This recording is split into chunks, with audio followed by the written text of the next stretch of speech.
नमस्कार दोस्तों, आज मैं आपको भादो मास में नित्य नियम से सुनी जाने वाली 5 कहानी सुनाने जा रही हूँ। पहले सुनते हैं शालिग्राम भगवान की कृपा की कहानी। प्रेम से बोली शालिग्राम भगवान की जय हो। एक गांव में एक बुढ़िया माई रहती थी। वह प्रतिदिन शालिग्राम भगवान की सेवा किया करती थी। गांव के बहुत सारे लोग एक बार तीर्थ यात्रा के लिए जा रहे थे। बुढ़िया माई ने सोचा कि मैं भी गांव वालों के साथ तीर्थ यात्रा कर आती हूँ।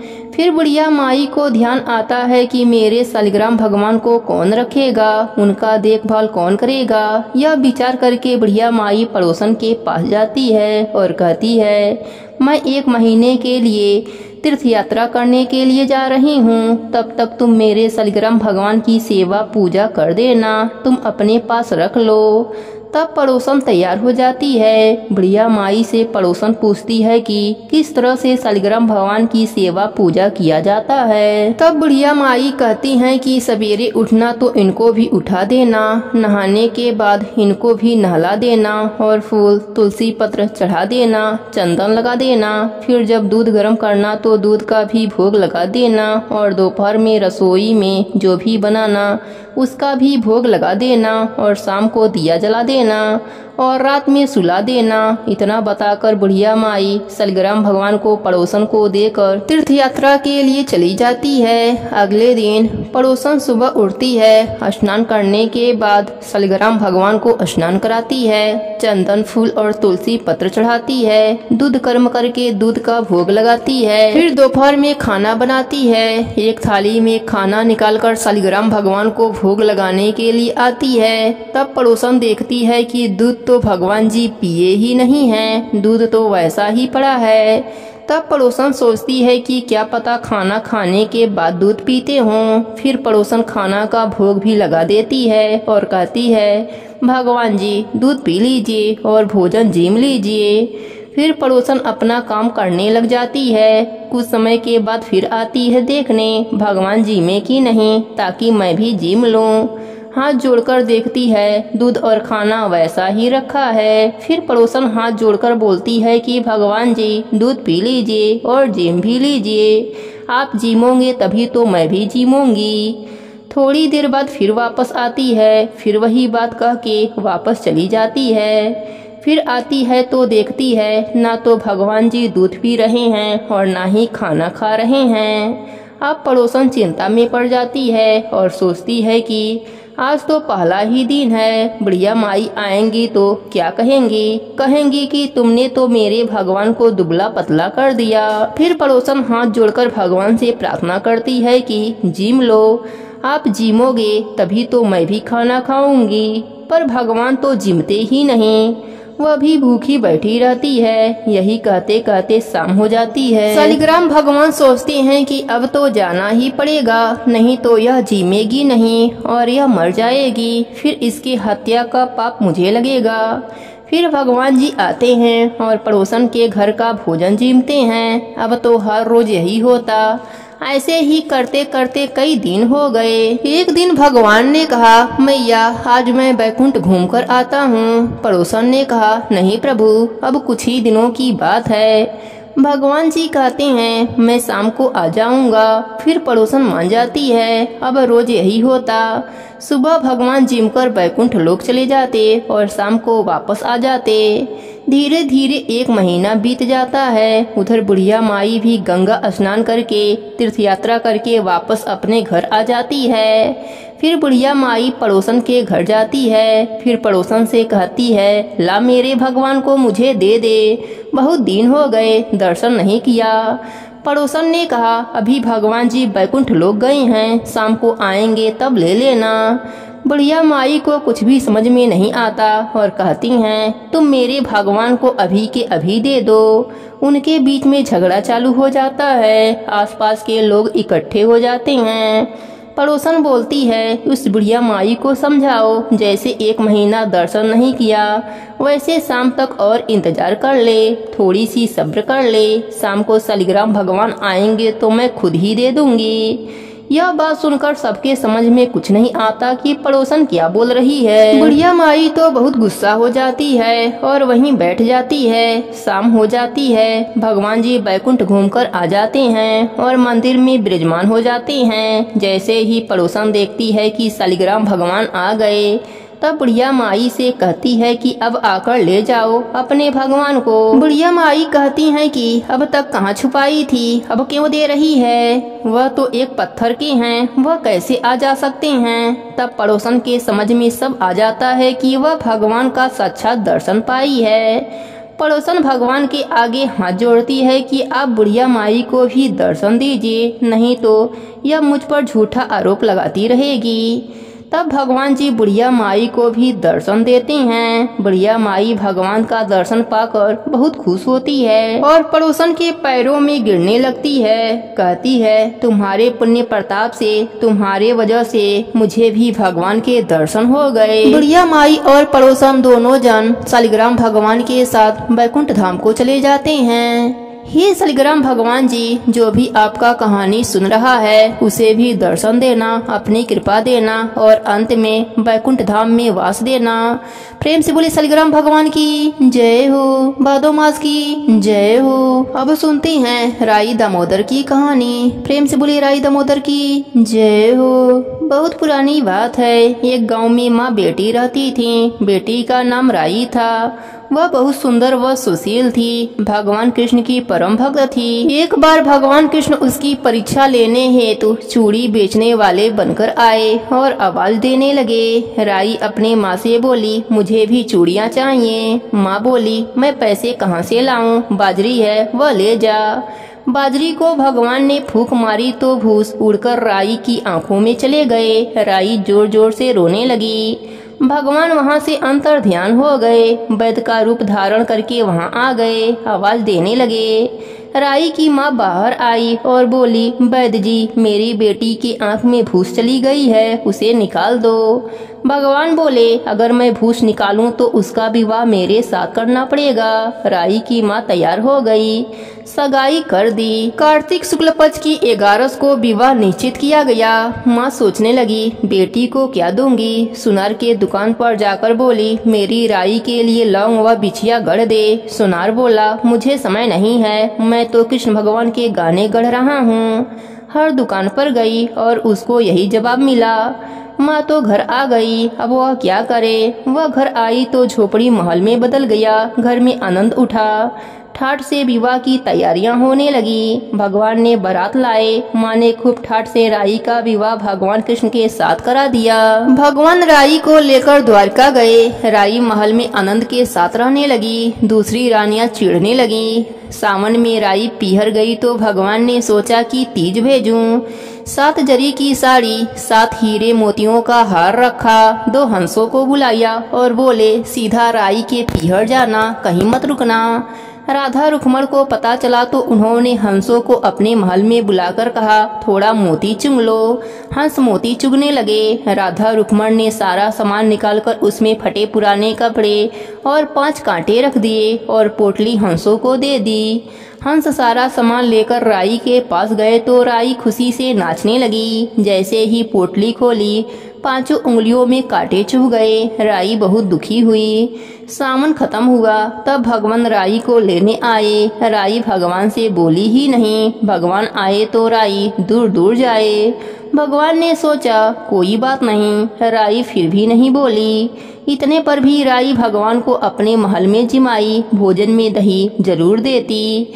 एक दिन भगवान बिल्ली बनकर सारा दही खा गए। अब राई दही कहाँ से लाए। तभी भगवान गुजरी बनकर दही बेचने आए। राई नीचे जाकर बोली, थोड़ा सा दही दे दो। गुजरी बोली, राई तुम उदास क्यों हो, हमने सुना है तुम भगवान से नाराज हो। राई बोली, तुझे क्या मतलब, तू जा। गुजरी बोली, हम सखी जैसे हैं, मन की बात कहो, मैं किसी से कुछ भी नहीं कहूँगी। राई ने सारी बात बताई। सुनते ही भगवान को अचंभा हुआ। वह असली रूप में आ गए। बोले, यह कैसे हुआ, मैंने तो 5 जड़ी की साड़ी, 5 हीरो मोतियों का हार भेजा था। भगवान ने हंसों को बुलाकर पूछा, तुम कहाँ कहाँ रुके थे। हंस बोले, हम राधा रुक्मण के महल में रुके थे और कहीं नहीं रुके थे। भगवान ने राधा रुक्मण को बुलवाया और पूछा, आपने ऐसा क्यों किया? तो वह बोली, आप हमारे महल नहीं पधारे इसलिए हमने ऐसा किया। भगवान बोले, आप हमें प्रेम से बुलाती तो हम जरूर आते। फिर भगवान बोले, कार्तिक का महीना राई को दूंगा, 5 दिन राधा रुक्मण को और 11 दिन सत्यभामा को दूंगा। भगवान ने सबको मान दिया। हे कृष्ण भगवान, जैसे आपने राधा रुक्मण, सत्यभामा और राई को मान दिया वैसे ही सबको देना। सब पर अपनी कृपा बनाए रखना। कहानी अधूरी हो तो पूरी करना, पूरी हो तो मान रखना। प्रेम से बोलिए राई दामोदर की जय हो। बहुत समय पहले की बात है, एक छोटे से गांव में एक वृद्धा रहती थी जिसे सब गौ माता की भक्त बुढ़िया कहते थे। उसका नाम था गोमती। उसका जीवन बड़ा ही कठिन था। पति का देहांत बहुत पहले हो चुका था और एक बेटे बहू थे जो हमेशा तकरार और गरीबी से परेशान रहते थे। बुढ़िया दिन रात भगवान का नाम जप करती और खासकर गौ सेवा में लीन रहती। उसका मानना था कि गौ सेवा करने से ही भगवान साक्षात दर्शन देते हैं और पुण्य की प्राप्ति होती है। एक दिन गांव में एक संत आए। बुढ़िया ने उन्हें श्रद्धा से जल पिलाया और भोजन कराया। जाते जाते संत ने कहा, माँ, तेरी सेवा भावनाएं बड़ी निर्मल है। यदि तू रोज गौ सेवा, गौ ग्रास और गौ परिक्रमा करेगी तो तेरे सारे दुख समाप्त हो जाएंगे। बुढ़िया ने उस दिन से प्रण कर लिया कि रोज गायों को रोटी खिलाएगी, गौ ग्रास उनकी सेवा करेगी और गौशाला में जाकर उनकी परिक्रमा करेगी। गायें जैसे उसकी बातों को समझने लगीं। जब बुढ़िया गौशाला जाती तो गायें खुद उसके पास आकर खड़ी हो जाती। वह अपने हाथों से उन्हें रोटी खिलाती, उनके पैर को धोती, अपने माथे पर लगाती और उन्हें प्रेम से सहलाती। धीरे धीरे उसके जीवन में परिवर्तन आने लगा। उसका घर पहले जहाँ उदासी छाई रहती थी वहाँ अब शांति और सुख आने लगा। बेटा जो पहले बेरोजगार था उसे गांव में ही एक अच्छा काम मिल गया। बहू जो बुढ़िया से रूठी रहती थी अब उनकी सेवा करने लगी। लोग गांव में कहने लगे, सब गौ सेवा का चमत्कार हो रहा है। बुढ़िया रोज गौशाला में जाकर गायों की साथ परिक्रमा करती और कहती, हे गौ माता,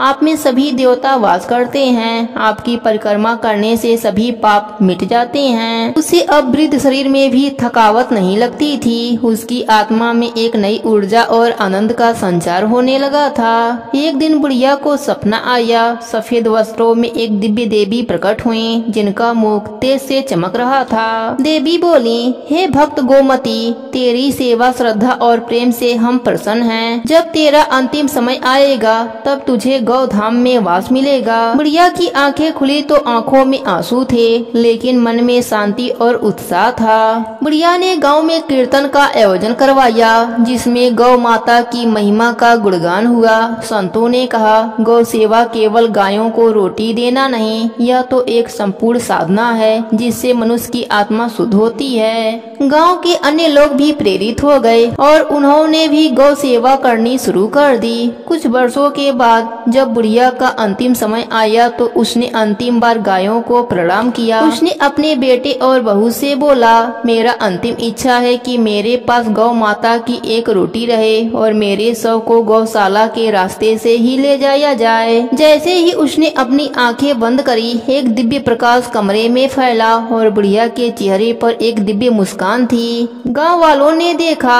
जैसे ही बुढ़िया का शरीर शमशान ले जाया जा रहा था, गायों का झुंड रास्ते में आ गया और सबने शांत भाव से बुढ़िया को अंतिम विदाई दी। उस दिन गांव में सबने महसूस किया कि कोई साधारण आत्मा नहीं बल्कि गौ माता की विशेष कृपा से युक्त एक पुण्य आत्मा ने गौधाम को प्राप्त किया।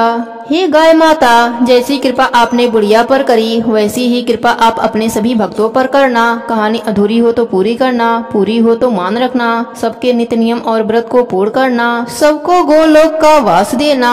प्रेम से बोलिए गाय माता की जय हो, राई दामोदर की जय हो। बहुत समय पहले एक गांव था जिसका नाम था सत्यपुर। यह गांव अपने सच्चे और धार्मिक लोगों के लिए प्रसिद्ध था, परंतु उसी गांव के एक कोने में एक गरीब बुढ़िया अकेली झोपड़ी में रहती थी। उसका नाम था सरस्वती। उसका कोई बेटा बेटी नहीं था। पति वर्षों पहले संसार छोड़ चुका था। बुढ़िया खेतों में मजदूरी करके अपना जीवन किसी तरह चलाती थी। वह रोज सुबह उठकर सबसे पहले धरती माता को प्रणाम करती और कहती, हे धरती माता, तू ही मेरी माँ है, तू ही मेरी सहारा है। फिर वह एक मिट्टी की ढेली को धोकर अपने आंगन में रखती और उसे धरती माता का रूप मानकर जल चढ़ाती। गांव में लोग बुढ़िया को पागल समझते थे। कई बार बच्चे उसका मजाक उड़ाते, लेकिन वह हंसकर सब सह लेती। वह कहती, धरती माता कभी किसी का अपमान नहीं करती। जो सच्चे दिल से उन्हें पुकारता है उसकी झोली कभी खाली नहीं रखती।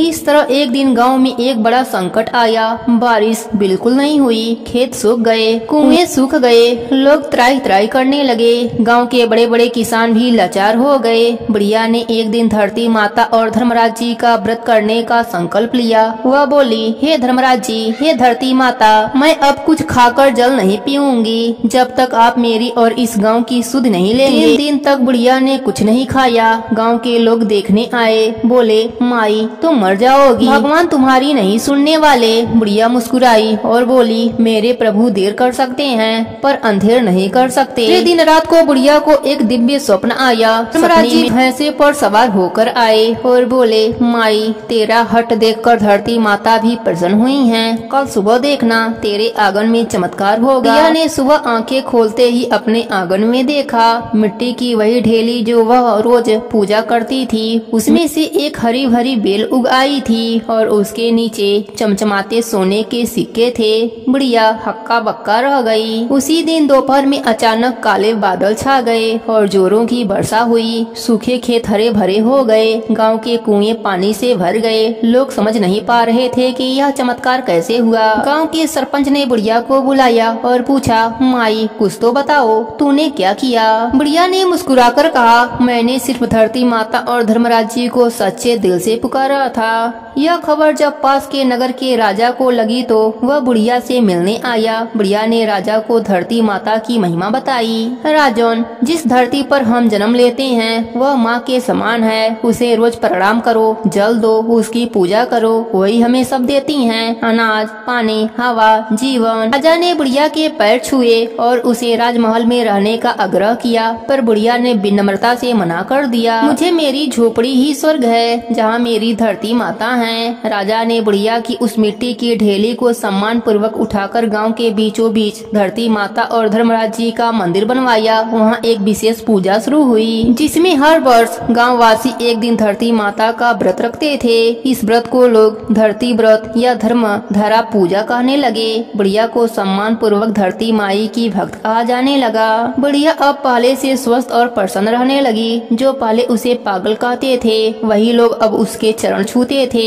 बुढ़िया सभी को सिखाती, हर दिन अगर तुम धरती माता को जल चढ़ाओगे, पेड़ पौधे लगाओगे और धर्मराज जी को याद करोगे तो जीवन में कभी दुख नहीं आएगा। जब बुढ़िया का अंत समय आया तो उसने कहा, धरती मेरी माँ है, वही मुझे अपने अंक में लेंगी। मेरे मरने के बाद मुझे इसी आंगन में मिट्टी में मिलाना, किसी शमशान में नहीं ले जाना।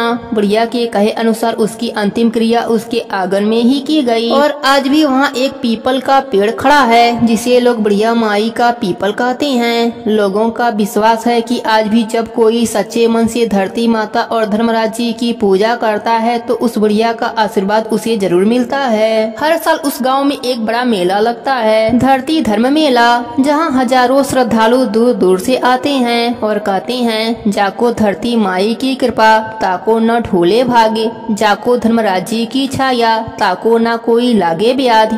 धरती माता और धर्मराज जी की कृपा से बुढ़िया माई को स्वर्गलोक का वास मिला। हे धरती माता, हे धर्मराज जी, जैसी कृपा आपने बुढ़िया माई पर करी वैसी ही कृपा आप अपने सभी भक्तों पर करना। कहानी अधूरी हो तो पूरी करना, पूरी हो तो मान रखना। सबके नित्य नियम और व्रत को पूर्ण करना। प्रेम से बोलिए धर्मराज जी की जय हो, धरती माता की जय हो। उस समय पहले की बात है। एक गांव में एक भाई बहन रहते थे। भाई बहुत गरीब था पर उसकी बहन पैसे वाली थी। जब बहन के ननद का विवाह था तब बहन ने न अपने भाई को विवाह में आने का निमंत्रण दिया और न ही कोई चिट्ठी भेजी। भाई को बाहर वालों से पता चला कि उसके बहन के ननद का विवाह है। भाई ने गाँव वालों को बताया। तब गाँव वालों ने अपने घर से चुनरी, बिछिया और साड़ी जैसा जिनसे बन पड़ा कन्या के लिए दिया। भाई सारा सामान लेकर बहन के गांव पहुंचा। बहन के घर जाने पर बहन की देवरानी बोली, भाभी जी आपके भाई आए हैं। बहन ने पूछा कैसे आए हैं और क्या पहना है। देवरानी ने कहा पैदल आए हैं, फटी पगड़ी फटी धोती पहनी है। बहन बोली मेरे ससुर हवेली के सामने दुकान में बैठे हैं, मुझे शर्म आती है। भाई को बोलो पीछे के दरवाजे से आए। भाई के आते ही बहन ने भाई को एक कमरे में बंद कर बाहर से ताला लगा दिया। एक तरफ लड़की का विवाह हो रहा था, गाजे बाजे बज रहे थे, अतिथियों को भोजन कराया जा रहा था और दूसरी तरफ भाई को कोई पानी तक पूछने वाला न था। भांजे की बहू को दया आई और उसने दरवाजा खोल दिया। दरवाजा खोलते ही भाई वहाँ से भागा। 2 दिनों से भूख प्यास के कारण उसे चक्कर आने लगे। रास्ते में गणेश भगवान का मंदिर था, वहाँ जाकर गिर गया। रोते रोते गणेश जी को अपनी व्यथा सुनाई और बोला आज मेरी गरीबी के कारण से मेरी सगी बहन ने मुझे धिक्कार दिया। घर जाने पर मेरी पत्नी जब पूछेगी कि विवाह से क्या मिठाई लेकर आए हैं तो मैं क्या जवाब दूंगा। गणेश जी को उस पर दया आ गई और वह बोले मेरे बगीचे से ककड़ी और तरबूज तोड़कर ले जा। भाई ने ककड़ी तोड़कर झोला भर लिया और अपने घर गया। घर जाते ही बच्चों ने पूछा पिताजी बुआ के वहाँ से हम लोगों के लिए क्या लाए हैं। झोला खोलते ही छोटे तरबूज सोने के गेंद में बदल गए। बाकी तरबूज काटे तो उनमें से हीरे मोती निकले। पत्नी बोली आप बहन के घर से इतना कुछ क्यों लाए, आपकी बहन ने हम लोगों को बहुत ज्यादा दे दिया है। भाई ने कुछ भी जवाब नहीं दिया। गणेश भगवान की कृपा से उनके दिन बदल गए। भाई का काम धंधा जोरों से चलने लगा। धीरे धीरे गहने बने, रहने के लिए मकान बन गया। पत्नी बोली ननद जी को बुला कर लाओ। भाई नए कपड़े नए जूते पहनकर रथ में बैठकर बहन को लेने गया। देवरानी बोली भाभी जी आपके भाई आए हैं। बहन ने पूछा कैसे आए हैं और क्या पहना है। देवरानी बोली रथ में बैठकर खूब ठाट बाट से आए हैं। बहन बोली मेरे भाई को बोलो कि हवेली के सामने से आए, मेरे ससुर देवर जेठ देखेंगे। भाई का बहन ने खूब स्वागत किया। भाई बोला मैं तुम्हें लेने आया हूँ। बहन बोली मुझे भी बहुत दिन हो गए हैं, चलो मैं चलती हूँ। भाई बहन को लेकर अपने घर आया। भाई और उसकी पत्नी ने बहन का खूब आदर सत्कार किया। तो चीजें मांगी सब बनवा कर दिया। बहन बोली भाई मुझे जूती चाहिए। भाई ने मोची को बुलाया और कहा मेरी बहन के लिए ऐसी जूती बनाओ जो मुँह से बोले। भाई ने बहन को बहुत सारा धन देकर विदा किया पर अभी तक वह जूती नहीं आई थी। बहन रवाना होने लगी तब मोची जूतियाँ लेकर आया। बहन के जूती पहनते ही जूतियाँ बोली निर्धन भाई की पैसे वाली बहन, गणेश जी का बगीचा नहीं होता तो आज क्या करती बहन। तब भाई की पत्नी ने पूछा यह कहाँ से आवाज आ रही है। भाई ने कहा सुबह का समय है, कोई जीव जंतु बोल रहा होगा। भाई ने घोड़े गाड़ी को जल्दी जाने को कहा। बहन के जाते ही पत्नी जिद करके बैठ गई कि जूतियाँ क्या बोल रही थीं। पति ने अपनी पूरी आप बीती सुनाई कि कैसे बहन ने मुझे 2 दिन भूखा रखा, कमरे में बंद कर दिया था। भांजे की बहू ने दरवाजा खोला तब मैं बाहर आया और गणेश भगवान के शरण में जा पहुंचा। गणेश भगवान की कृपा से हमारे दिन बदले हैं। उसने अपने पत्नी को सारी बात बताई। तब पत्नी बोली अगर मुझे पहले मालूम होता तो मैं आपकी बहन को कुछ ना देती, मेरा दिया हुआ सब कुछ वापस लेकर आओ। पति बोला सुहासिनी के आशीष से ही हमें गणेश भगवान ने सब दिया है। अगर वह मुझे भूखा प्यासा कमरे में बंद नहीं करती तो मैं गणेश भगवान के मंदिर में क्यों जाता। क्या मैं गणेश भगवान को अपना दुखड़ा सुनाता। तुम अपना मन मैला मत करो, अपने पर तो गणेश भगवान की कृपा है और किस चीज की कमी है। फिर दोनों गणेश भगवान के आगे झुककर प्रणाम किए और जयकारा लगाया। हे गणेश जी महाराज, जैसी कृपा आपने गरीब भाई पर करी वैसी ही कृपा आप अपने सभी भक्तों पर करना। कहानी अधूरी हो तो पूरी करना, पूरी हो तो मान रखना। सबके व्रत और नित्य नियम को पूर्ण करना। प्रेम से बोलिए गणेश भगवान की जय हो।